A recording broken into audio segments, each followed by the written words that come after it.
Muito obrigado por escolher o Ministério de Vídeo e Áudio do Templo Batista Maranata. Depois de ouvir esta mensagem, visite o nosso site www.tbm.org.br. Nossa igreja oferece discipulado cristão, instituto bíblico e muitas oportunidades para o seu crescimento espiritual. Que Deus o abençoe. Maranata, ora vem, Senhor Jesus.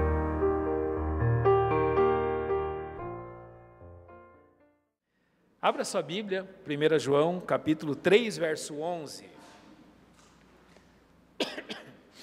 1 João 3, 11.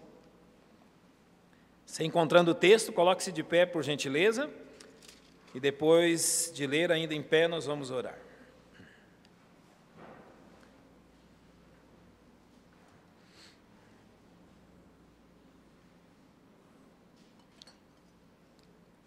Primeira João 3,11 diz assim: porque esta é a mensagem que ouvistes desde o princípio, que nos amemos uns aos outros. Vamos todos ler juntos?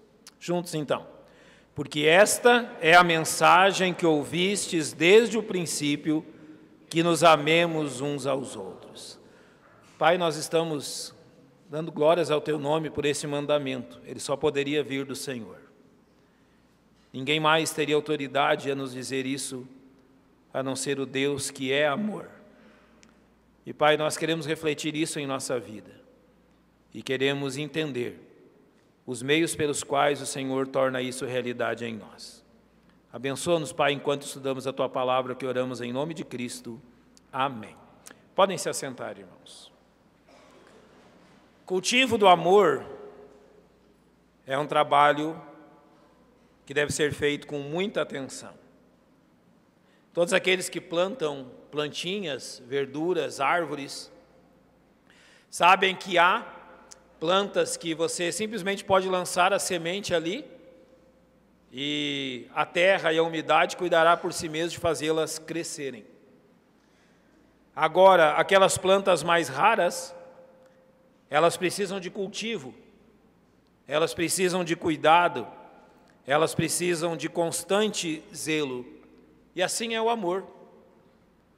As plantas naninhas não precisam de cuidado, os maus comportamentos, os maus sentimentos também não, eles nascem por si só. Ninguém precisa de um método de cultivo da incredulidade, mas a fé precisa ser semeada e regada. Ninguém precisa de uma metodologia para que o ódio e a ira ocupem uma sociedade. Mas quando você planta a bondade entre as pessoas, isso precisa de muito cuidado. Da mesma forma, entre nós, irmãos em Cristo, em relação à nossa igreja, ninguém precisa plantar a amargura, o ressentimento ou outros pecados. Eles são como ervas daninhas que por si só crescem e se multiplicam. Mas quando falamos de amar a nossa igreja, isso precisa ser trabalhado dia após dia. O cultivo do amor pela igreja de Cristo é algo que precisa do nosso cuidado, do nosso zelo e da prática daquilo que Deus tem nos ensinado, irmãos. A palavra de Deus nos diz em Gálatas 5:22, que o fruto do Espírito é amor, e tudo que advém dele. E ele não será algo simplesmente nascido do nada, mas sim um trabalho de cooperação entre o crente e o Espírito Santo, para que esse amor então frutifique. Amar a igreja, amar as coisas de Deus, tem um princípio muito claro: precisa de cultivo. Vou lhe colocar diante dos irmãos duas frases, e eu peço que você pense sobre elas. E pense sobre o amor que você tem pela casa de Deus e sobre a obra de Deus. A primeira delas diz o seguinte: eu preciso amar para então ter uma razão para fazer. Sabe por que eu não estou trabalhando na minha igreja? Ou sabe por que eu não estou me envolvendo nos ministérios da minha igreja? É porque eu não consigo fazer alguma coisa se eu não amo.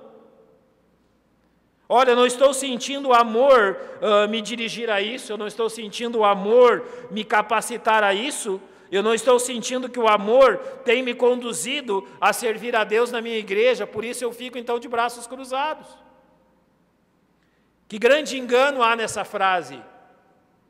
Se nós precisarmos amar algo para então fazer algo por isso, possivelmente nós nunca faremos nada.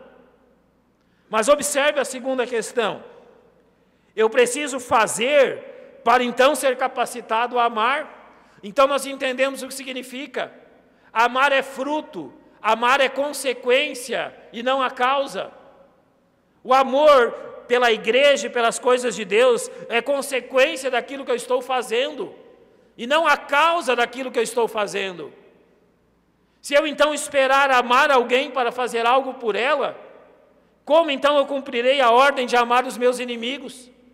Mesmo que naquele momento eu tenha ira contra ele, a Bíblia me manda fazer, para então ser capacitado a amar. Por isso, o amor é um efeito, e um efeito que precisa ter o cuidado genuíno com ele. Talvez os 3 conselhos desta mensagem não sejam os 3 conselhos que você pensa serem necessários quando falamos de amar a igreja e a casa de Deus. Mas são 3 fatos, 3 atitudes que fazem com que o amor seja um efeito. Eu vou dizê-las e vou confrontá-las com o pensamento que muitos têm sobre como cultivar o amor pela casa de Deus. Primeiro deles, o amor é o efeito de quando nos submetemos à autoridade da palavra de Deus. Da onde o amor surge? E notem bem o que 1 João 3,11 diz. Porque esta é a mensagem que ouvistes desde o princípio, que nos amemos uns aos outros. Notem, Deus aqui não está nos dando uma ideia. Deus aqui não está dando simplesmente um princípio e dizendo, olha, eu vou dizer algo a vocês. Vocês quiserem fazer, vocês façam. Vocês não quiserem fazer, vocês não façam. É uma opção, não. Em todos os outros textos que Cristo trata sobre isso, Ele trata disso como um mandamento. Um novo mandamento vos dou. O que Ele diz? Que vos ameis uns aos outros. Mandamento é ordem do Mestre. Nós não vamos fazer uma reunião, um concílio, para saber se nós devemos amar uns aos outros e a casa de Deus ou não. É ordem, não há discussão sobre isso. Ninguém discute se deve amar as coisas de Deus. Deus mandou que seja assim. Deus nos disse que seja assim. Muitas vezes, quando as manifestações de amor pela obra de Deus e na casa de Deus escasseiam, os crentes buscam todo tipo de desculpa ou todo tipo de razão para isso. Mas a Bíblia mostra claramente qual é a razão pela qual nós não amamos a casa de Deus e a obra de Deus como devemos. É porque nós não obedecemos a Deus. Essa é a razão que Ele nos dá.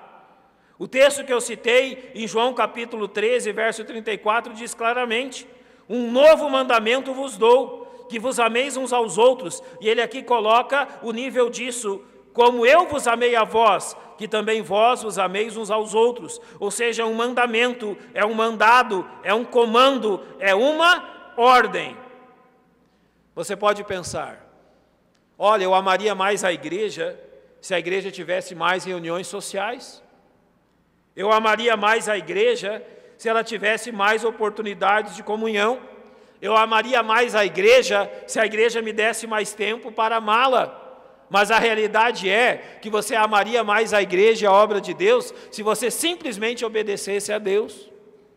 Simplesmente se submetesse à autoridade dEle. Simplesmente se submetesse à autoridade que o Pai tem e que nos manda fazer.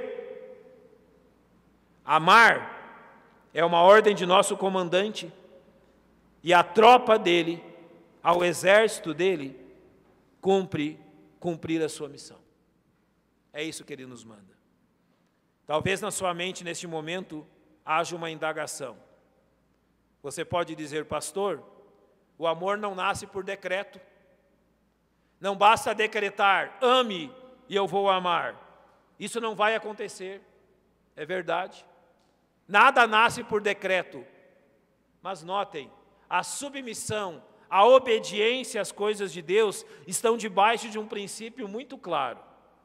Romanos 6,16 diz assim: não sabeis vós que a quem vos apresentardes por servos para lhe obedecer, sois servos daquele a quem obedeceis, ou do pecado para a morte, ou da obediência para a justiça? Não amar as coisas de Deus é uma escolha, é uma obediência.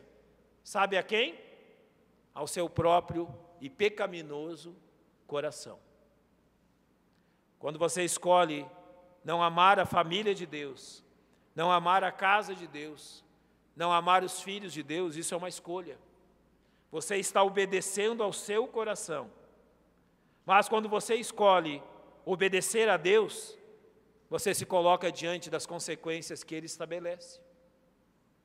Claramente o texto diz: sois servos daquele a quem obedeceis. Quando você obedece à ordem de amar as coisas de Deus, e Deus é muito claro: amarás ao Senhor teu Deus de que forma? De todo o teu coração, com todas as tuas forças e com todo o teu entendimento. Isso é uma ordem. Quando você obedece essa ordem, as consequências vêm. Nós somos servos, escravos daquele a quem obedecemos. Ou do pecado, ou seja, do ódio para a morte, ou da vida, ou seja, da obediência para a justiça. Mas, irmão, você precisa escolher a quem você obedece. Ou você levará em conta o desejo do seu coração, ou levará em conta a ordem do Senhor. Sabe qual é a consequência? Está em Romanos capítulo 12, preste atenção.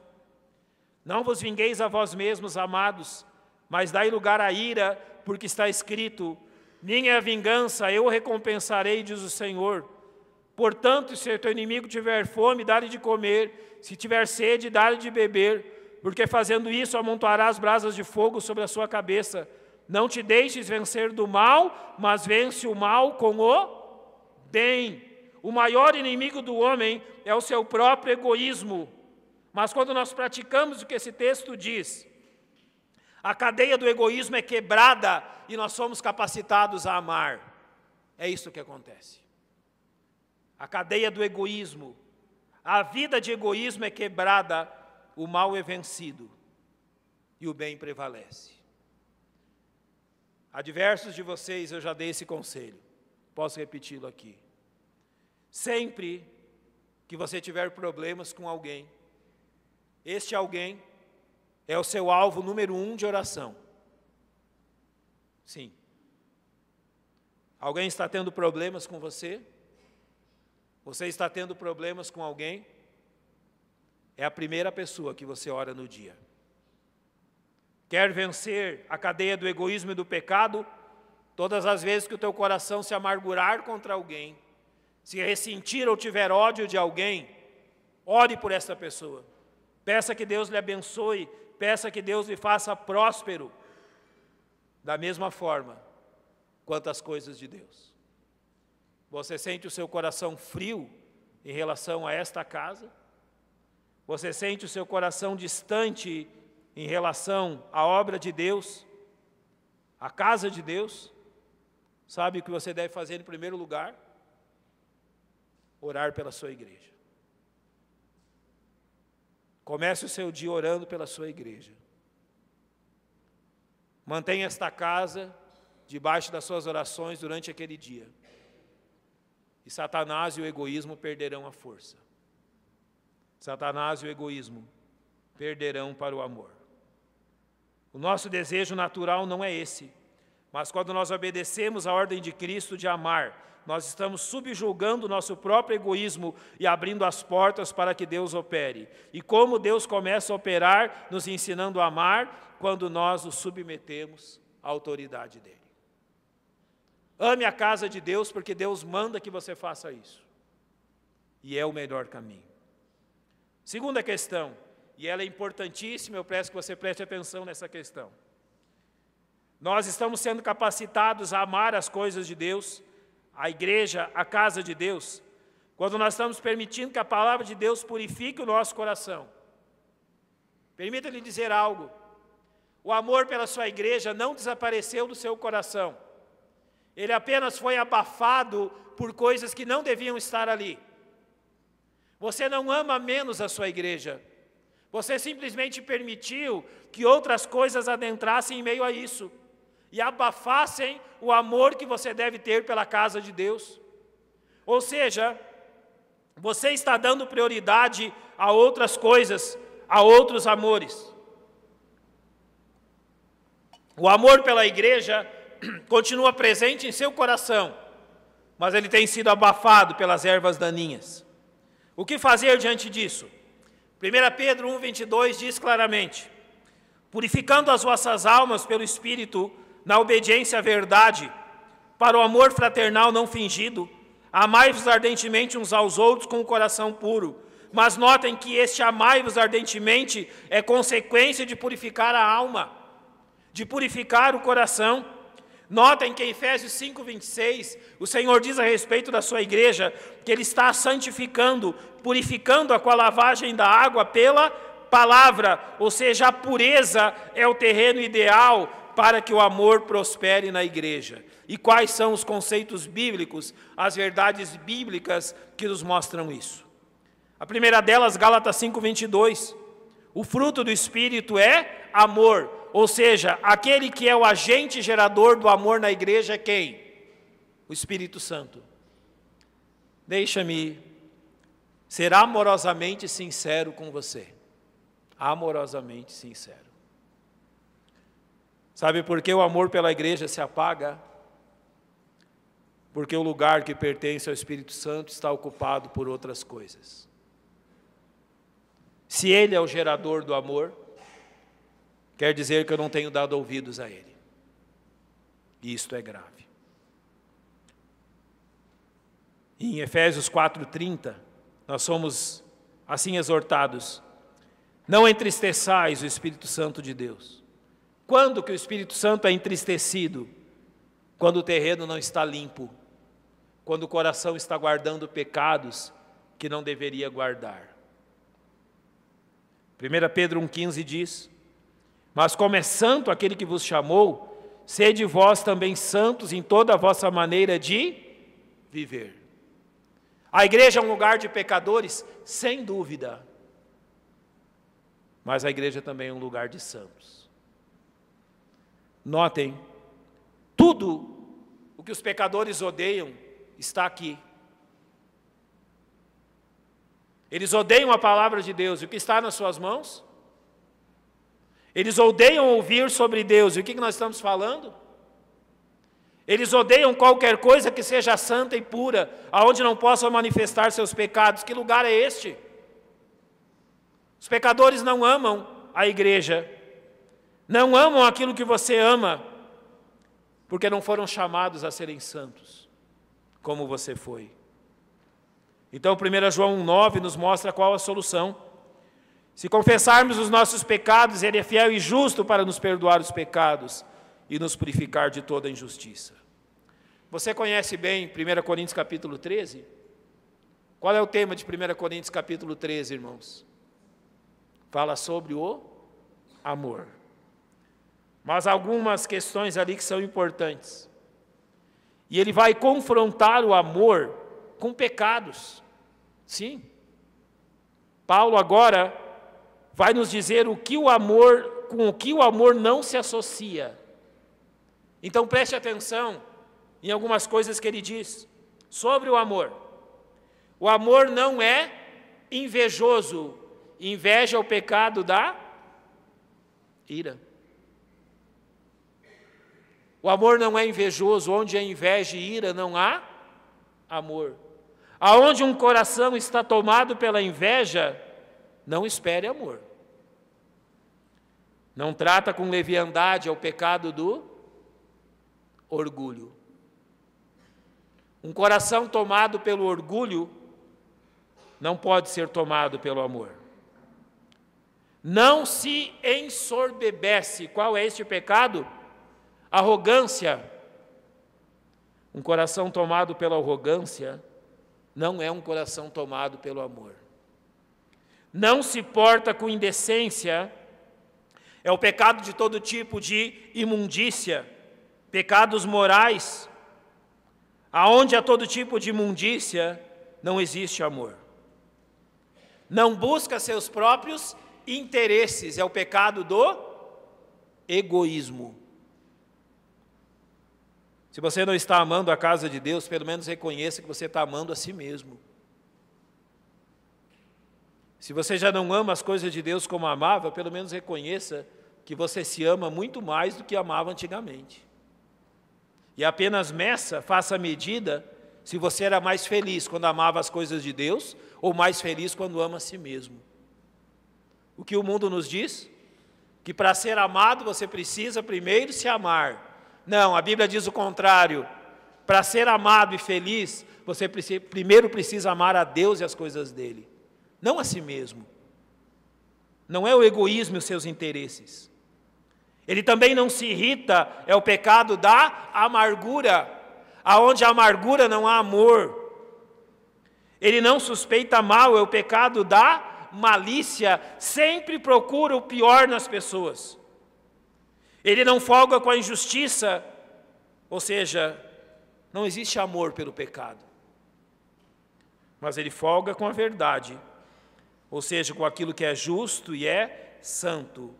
Amor não pode ser manifesto diante da impureza de coração. O que Provérbios nos diz? Guarda o teu coração, porque dele procedem as saídas da vida. Quando dizemos que falta manifestação de amor pela casa de Deus, nós podemos dizer que o que realmente falta é santificação de vida. Um coração puro. É isso que precisa. Em terceiro e último lugar, como cultivar o amor pelas coisas de Deus e pela casa de Deus? Simples. Cresça espiritualmente. Sim. Desenvolva sua vida espiritual. Cresça em Jesus Cristo. Cresça nos seus dons. Cresça naquilo que o Espírito Santo tem feito através de você. O amor é a ação, é o efeito da ação do Espírito Santo. Então, crescer espiritualmente é permitir ao Espírito Santo que ocupe áreas em nossa vida que antes nós estávamos proibindo. Abra completamente a sua vida a Deus e faça aquilo que Ele quer que você faça. Notem que Efésios 5,18 diz: não vos embriagueis com vinho que há contenda, mas enchei-vos de quê? Do Espírito. Eu venho de um estado aonde homens, antes de se enfrentarem, de duelarem entre si, de se literalmente matarem, se embriagavam. Sabe por quê? Para não ter medo. Eram cheios de coragem quando embriagados e faziam realmente verdadeiras façanhas no poder do álcool. Sabe o que a Bíblia nos chama? A fazer façanhas no poder do Espírito. Dar lugar a Ele. Tenha como alvo de vida permitir que Ele cresça em você. Olha o que diz Efésios 4, de forma tão maravilhosa. Até que todos cheguemos à unidade da fé e ao conhecimento do Filho de Deus, a homem perfeito, à medida da estatura completa de Cristo, para que não sejamos mais meninos inconstantes, levados em roda por todo vento de doutrina, pelo engano dos homens que com astúcia enganam fraudulosamente. Agora observe, antes, seguindo a verdade em amor, cresçamos em tudo naquele que é a cabeça, Cristo. Esse é o nosso alvo. Crescer espiritualmente. Você entende que grande parte dos seus problemas serão resolvidos se você crescer espiritualmente? Você consegue compreender que grande parte ou a totalidade das suas fraquezas serão vencidas se você se colocar algum patamar acima do que você está hoje? Posso dizer isso de forma prática. Você quer ser um melhor marido? Cresça espiritualmente. Você quer ser uma melhor esposa? Cresça espiritualmente. Você quer ser o melhor líder na igreja? Cresça espiritualmente. Você quer ser o melhor patrão ou empregado ou trabalhar melhor com aquilo que você faz? Cresça espiritualmente. Para tudo a solução é crescermos em Cristo.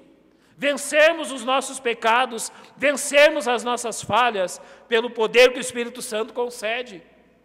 O caminho é aberto para todos nós. Vença crescendo espiritualmente.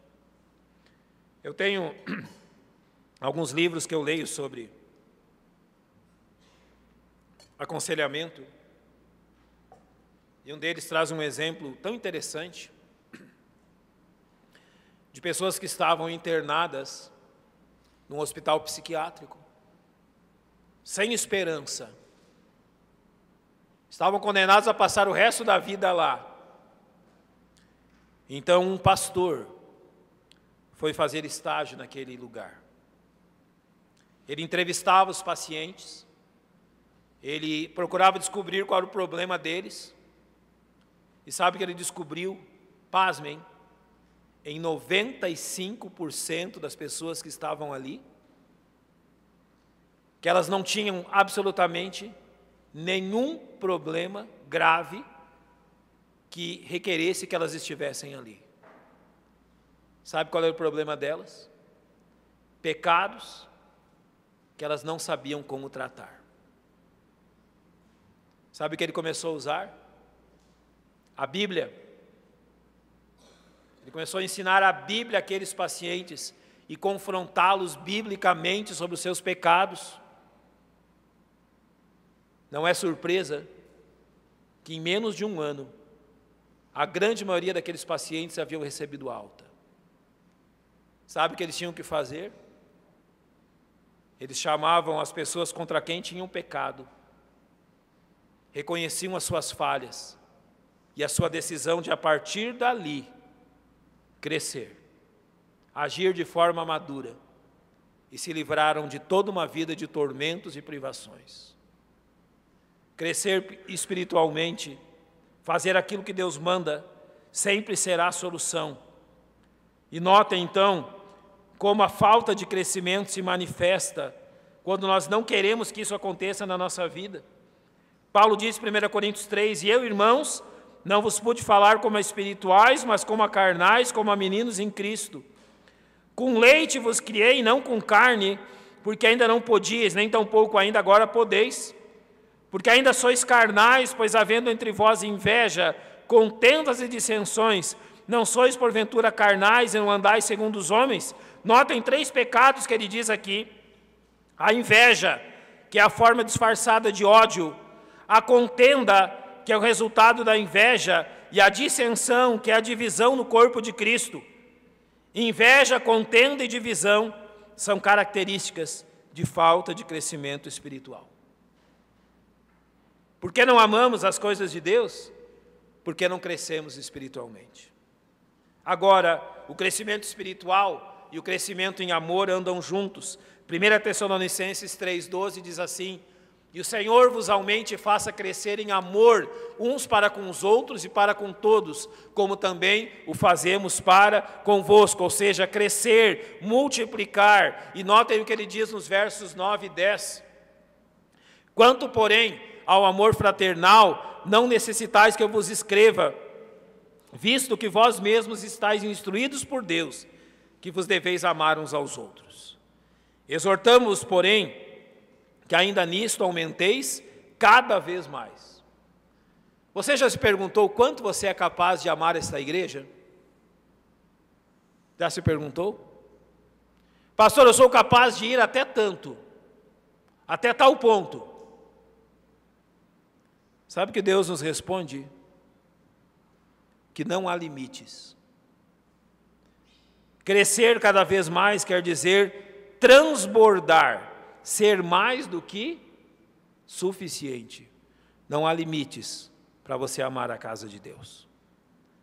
E finalmente, 2 Tessalonicenses 1,3 diz, sempre devemos, irmãos, dar graças a Deus por vós, como é justo, porque a vossa fé cresce muitíssimo e o amor de cada um de vós aumenta de uns para com os outros, ou seja, se manifesta abundantemente. Está faltando da sua parte, e assim concluímos, manifestação de amor pela igreja?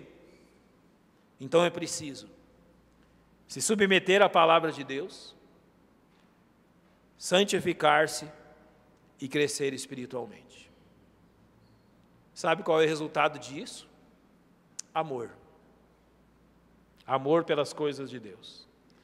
Tem algo que eu considero fantástico. Nenhuma ciência nesse mundo pode lhe garantir resultados. Você pode ir à psicologia, à psiquiatria, psicanálise, a qualquer outra questão. Nenhuma ciência humana pode dizer, faça isso e com certeza o resultado será esse. Podem apenas dar uma expectativa. Pode ou não cumprir-se em tanto e tanto tempo. Sabe por que eu amo a palavra de Deus? Porque a palavra de Deus é a única que pode dizer o seguinte, faça isso e vai acontecer isso. E não tem dúvida. Ela é a única que pode falar isso.